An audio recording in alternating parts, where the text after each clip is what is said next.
मैं अपना परिवार रजिस्ट्रेशन हुक्का रद्द करवाने की प्रक्रिया जानना चाहता हूँ। पुलिस अधिकारी, क्या तुम मजाक कर रहे हो? जियांग चेन, नहीं, मैं मजाक नहीं कर रहा। मेरे दिमाग में एक गंभीर बीमारी है। डॉक्टर ने कहा है कि मेरे पास ज्यादा समय नहीं बचा है। पुलिस अधिकारी, कौन सी बीमारी? जियांग चेन, ग्लियोब्लास्टोमा, चौथे चरण का ब्रेन ट्यूमर। आप सरकारी अधिकारी हैं, इसका मतलब तो जानते ही होंगे। तभी उसके पिता और माँ वहां पहुंच जाते हैं। पिता गुस्से में, जियांग चेन, अब कौन सा नया ड्रामा कर रहा है? सिर्फ इसलिए कि तुझे अपने छोटे भाई से जलन होती है तू पुलिस स्टेशन तक आ गया? इतनी पढ़ाई लिखाई सब बेकार गई क्या? माँ, नकली मेडिकल रिपोर्ट बनवा ली। बीमारी का नाटक कर रहा है ताकि सबका ध्यान अपनी तरफ खींच सके। बचपन से झूठ बोलने की आदत थी, आज तक नहीं बदली। छोटा भाई, भैया, माफ कर दो। अब मैं कभी जन्मदिन मनाने की जिद नहीं करूंगा। प्लीज मम्मी पापा से मत कहना कि मैंने आपकी शिकायत की। पिता, अपने छोटे भाई को देख, उससे आधी भी समझदारी सीख लें। सिर्फ एक जन्मदिन के लिए तू घर सिर पर उठा रहा है। कभी मरने की बात करता है, कभी हुक्म रद्द कराने की। आखिर किसे धमका रहा है? पिता, पुलिस से। अधिकारी साहब, अब आप ही इसे समझाइए। पुलिस अधिकारी, परिवार रजिस्ट्रेशन रद्द कराने के लिए मृत्यु प्रमाण पत्र जरूरी होता है। जियांग चेन, मुझे पता है, मैं सिर्फ प्रक्रिया जानने आया था। साथ ही मैं अपनी गुमशुदगी की रिपोर्ट दर्ज करवाना चाहता हूं। तय समय के बाद कानून की नजर में मैं एक मृत व्यक्ति माना जाऊंगा।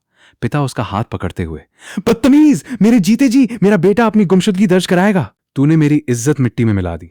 जियांग चेन शांत लेकिन दृढ़ आवाज में, पहली बात, मेरी उम्र 26 साल है। मैं पूरी तरह से वयस्क हूं और अपने फैसले खुद ले सकता हूं। दूसरी बात, जिसकी गुमशुदगी की रिपोर्ट मैं दर्ज करा रहा हूं वो मैं खुद हूं। इससे आपका कोई लेना देना नहीं। और तीसरी बात, मेरा हाथ छोड़ दीजिए, यहां हर तरफ कैमरे लगे हैं। मां, जियांग चेन, बहुत नाटक हो गया, घर चलो। ये नकली मेडिकल रिपोर्ट देखकर ही समझ आ रहा है कि इसमें कितनी गलतियां हैं। थोड़ा सा नाक से खून क्या निकल आया?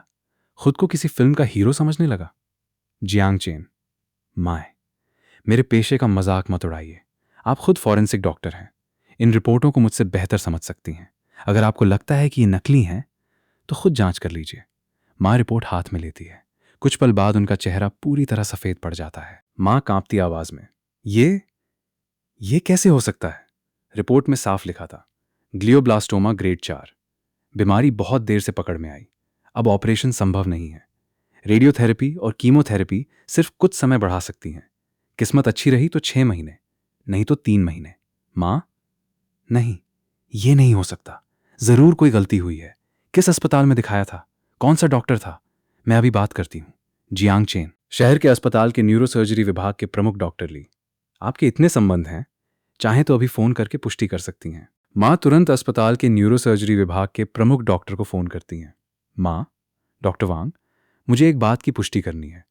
मेरा बेटा पता नहीं क्या क्या हरकतें कर रहा है। वो कह रहा है कि उसे ब्रेन ट्यूमर है और वो घर से सारे रिश्ते खत्म करना चाहता है। क्या सचमुच उसकी ऐसी कोई रिपोर्ट है?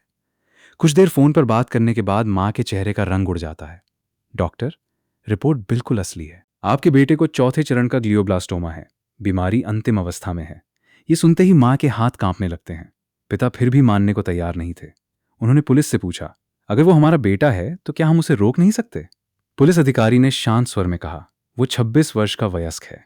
जब तक अदालत उसे मानसिक रूप से अक्षम घोषित न करे वो अपने सभी फैसले स्वयं ले सकता है। यह सुनकर छोटा भाई रोते हुए जियांग चेन के सामने आ गया। जियांग यू, भैया, मुझसे गलती हो गई। अगर मेरी वजह से आपको दुख हुआ है तो मैं माफी मांगता हूं। अब मैं कभी जन्मदिन नहीं मनाऊंगा। आपको जो चाहिए मैं सब दे दूंगा, बस हमें छोड़कर मत जाइए। जियांग चेन उसकी ओर देखकर हल्का सा मुस्कुराया। जियांग चेन, जियांग यू, तुम तो हमेशा से मेरी हर चीज चाहते थे। अब मैं मरने वाला हूं। मेरे बाद सब कुछ तुम्हारा ही होगा। तुम्हें खुश होना चाहिए।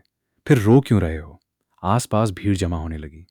पुलिस ने लोगों से कहा, सब लोग पीछे हटिए, यहां पुलिस अपना काम कर रही है। पिता ने गुस्से में कहा, जियांग चेन, मेरे साथ घर चलो। जियांग चेन ने दृढ़ आवाज में जवाब दिया, मैं उस घर में कभी वापस नहीं जाऊंगा। जिस दिन आप लोग उसे इस घर में लेकर आए थे उसी दिन मेरे लिए वो घर खत्म हो गया था। पिता भड़क उठे, तुम कैसी बातें कर रहे हो?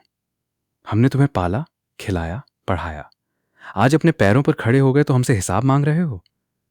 जियांग चेन ने शांत स्वर में कहा, हाँ, आज हिसाब ही कर लेते हैं। वो पुलिस अधिकारी की ओर मुड़ा। ऑफिसर चेन, मैं अपना हुक्म रद्द नहीं करवाना चाहता, मैं शिकायत दर्ज करवाना चाहता हूं। पुलिस अधिकारी चौंक गए। किसके खिलाफ? जियांग यू के खिलाफ। जब से वो 14 साल का था, उसने तरह तरह के बहाने बनाकर मुझसे पैसे लिए।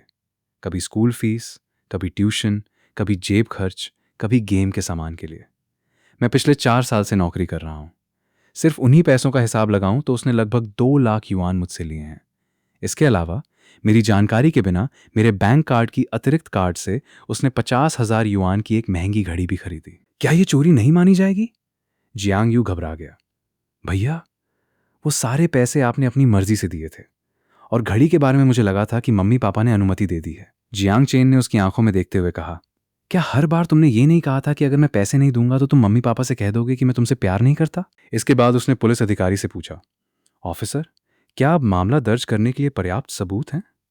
पुलिस अधिकारी ने दस्तावेज देखे और बोले, अगर ये सब तथ्य सही हैं तो रकम बहुत बड़ी है, मामला दर्ज किया जा सकता है। ये सुनते ही पिता बुरी तरह घबरा गए।